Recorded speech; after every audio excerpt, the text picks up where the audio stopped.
Welcome to Luca is a Billionaire, where the only thing I invest in is your answers. You start by opening the designer and choosing the page where you'll add CSS. Inspect the element and assign a clear class name so styles stay reusable. This matters more than it seems because classes cascade and prevent duplication. Once the class exists, use the Style panel to set base properties like display, margin, and typography. These are your foundation. Make sure to name combo classes for state variations now, because later changes will depend on this structure for predictable overrides.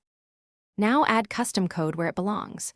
For page-specific tweaks, drop a HTML embed and paste a style block. For site-wide rules, place CSS in project settings custom code head area.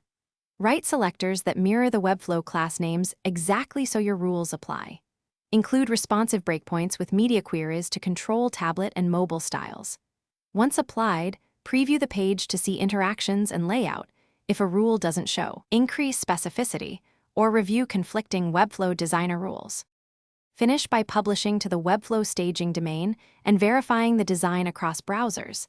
This confirms that your CSS loads after Webflow's generated styles. Use the browser dev tools to inspect the computed styles and trace which rule wins. That explains why something looks off.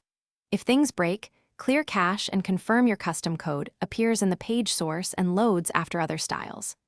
One key troubleshooting tip: if a rule is ignored, check specificity and load order before adding.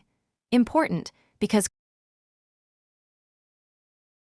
Thanks for watching and please subscribe. It's the best investment you'll ever make.